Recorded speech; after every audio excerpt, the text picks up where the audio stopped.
आज की कक्षा में तृतीय वर्ष के विद्यार्थियों का स्वागत है। आज मैं आपको हॉब्स के निरंकुशतावादी और व्यक्तिवादी विचारों के बारे में बताऊंगी। पहले हम देखते हैं कि मैक्सी ने हॉब्स के बारे में कहा है कि हॉब्स निरंकुशतावादी होते हुए भी बहुत हद तक व्यक्तिवादी है। हॉब्स में निरंकुशतावादी तत्व उसके राजनीतिक चिंतन की सबसे बड़ी विशेषता है। उसने निरंकुश और अपरिमित यानी असीमित संप्रभुता का सिद्धांत प्रस्तुत किया। उसके अनुसार प्राकृतिक कानून, ईश्वरीय कानून और अपनी संपत्ति की रक्षा करने का व्यक्ति का अधिकार, ये सब संप्रभुता की सीमाएं निर्धारित करते हैं। किंतु इस सिद्धांत से यह स्पष्ट है कि उसने अपनी पुस्तक लेवियाथन में राज्य के निरंकुशतावाद का एक क्रमबद्ध सिद्धांत विकसित किया और संप्रभु को समस्त बाधाओं और सीमाओं से मुक्त कर दिया। सेबाइन इसके बारे में कहते हैं कि बोधा ने संप्रभुता पर जो असंगतिपूर्ण मर्यादाएं आरोपित की थी, हॉब्स ने उन्हें बिल्कुल मुक्त कर दिया। हॉब्स द्वारा प्रतिपादित सामाजिक समझौते के परिणाम स्वरूप निरंकुश राज्य की उत्पत्ति होती है और प्राकृतिक अवस्था शाश्वत संघर्ष की अवस्था थी, जिसका अंत करने के लिए लोगों ने एक सामान्य सत्ता की स्थापना पर बल दिया। इसके लिए प्रत्येक व्यक्ति दूसरे व्यक्ति के साथ एक समझौता का अनुबंध करता है। प्रत्येक व्यक्ति इस आशय की शपथ लेता है कि मैं व्यक्ति समूह को इस शर्त पर अपना अधिकार देता हूँ कि हम पर शासन करने के अधिकार का परित्याग करता हूँ और सभी अधिकार इसी व्यक्ति को देंगे और स्वशासन के अधिकार छोड़ देंगे। इस प्रकार हॉब्स ने लेवियाथन में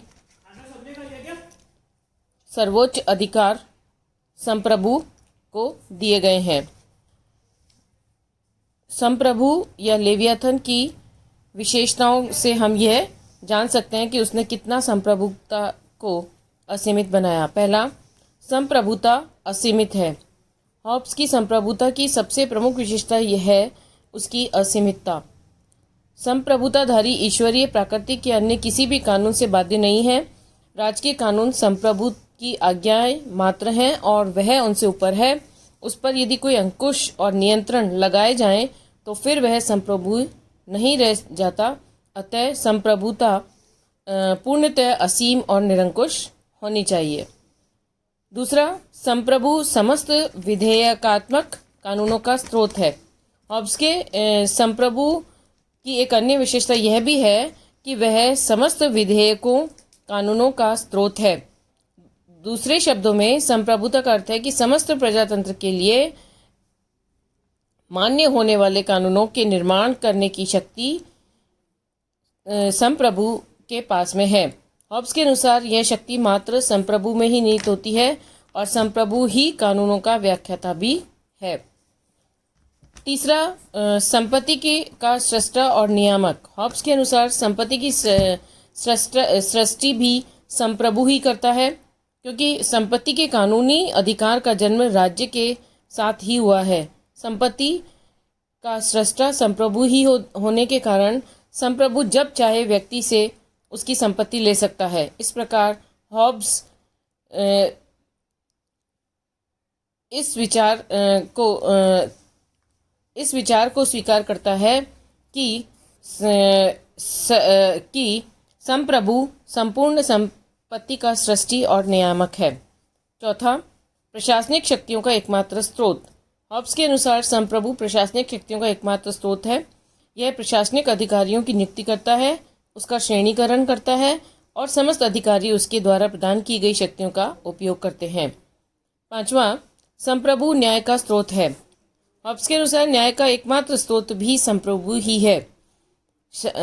शासक को न्याय का स्रोत और न्यायाधीश को सिंहासन के नीचे के सिंह कहकर हॉब्स ने न्यायिक स्वतंत्रता के सिद्धांत का खंडन किया है। इस प्रकार हॉब्स की विचारधारा में शक्ति विभाजन तथा नियंत्रण व संतुलन के लिए भी कोई स्थान नहीं है।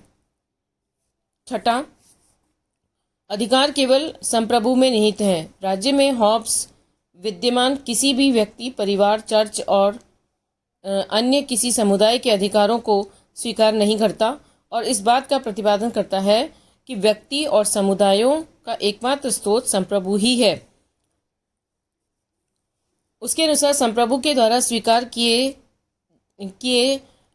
संप्रभु के द्वारा सभी अधिकार स्वीकार किए जाने चाहिए। व्यक्ति या समुदाय संप्रभु के विरुद्ध किसी भी अधिकार का दावा नहीं करते। इस संबंध में हॉब्स एक अपवाद अवश्य स्वीकार करता है कि वह व्यक्ति के आत्म सुरक्षा का अधिकार देता है। सातवां, युद्ध और शांति का निर्णायक। हॉब्स ने केवल आंतरिक शक्ति में ही वरन अंतर्राष्ट्रीय क्षेत्र में भी संप्रभुता की असीमितता का प्रतिपादन किया है। उसके अनुसार युद्ध और शांति का एकमात्र निर्णायक संप्रभु ही है। संप्रभु के द्वारा दूसरे राज्यों के साथ युद्ध, शांति और समझौते का मार्ग अपनाया जा सकता है। उसे अपनी इच्छा अनुसार सैनिक शक्ति के प्रयोग का अधिकार है। आठवां, संप्रभुता अविभाज्य और अदेय है। हॉब्स के अनुसार संप्रभुता अविभाज्य और अदेय है। संप्रभुताधारी संप्रभुता का कोई भी गुण किसी अन्य को हस्तांतरित नहीं किया जा सकता और न ही किसी अन्य को इसके प्रयोग में भागीदार बनाया जा सकता है। नौवां, संप्रभुता का क्षेत्राधिकार सर्वव्यापी है। संप्रभुता का क्षेत्राधिकार राज्य में सर्वव्यापी है। कोई भी व्यक्ति या समुदाय इसकी मुक्ति से अलग मुक्ति का दावा नहीं कर सकता है। 10वां, चर्च संप्रभु के अधीन है। हॉब्स के विचारधारा में स्वाधीन और स्वतंत्र चर्च के लिए कोई स्थान नहीं है। हॉब्स के अनुसार चर्च ईसाई धर्म में विश्वास रखने वाले व्यक्तियों का एक संघ है जो एक संप्रभु के अधीन संगठित है और संप्रभु की आज्ञा से ही अपना सम्मेलन कर सकता है। संप्रभु को ही धार्मिक ग्रंथों की व्याख्या करने का अधिकार है। राज्य के अंतर्गत अन्य नियमों की भांति चर्च का प्रधान संप्रभु ही होता है। इस प्रकार संक्षेप में हम कह सकते हैं कि हॉब्स ने शासक को सभी परंपरागत प्रतिबंधों से मुक्त कर ऐसे संप्रभु का प्रतिपादन किया है जो विधि, प्रशासन, अधिकार, न्याय, नैतिकता, युद्ध, शांति और धर्म का एकमात्र स्रोत है। हॉब्स के अनुसार जनता का एकमात्र कार्य संप्रभु के आदेशों का पालन करना है, चाहे वे आदेश ईश्वरीय और प्राकृतिक नियमों के विरुद्ध ही क्यों न हो। संप्रभु को जनता की संपत्ति छीनने का भी अधिकार है, यहाँ तक कि उसके प्राण लेने का भी अधिकार है, क्योंकि जनता की संपत्ति और प्राण उसकी सत्ता से ही सुरक्षित हैं। इस प्रकार हॉब्स एक निरंकुशवादी राज्य की स्थापना करता है। धन्यवाद।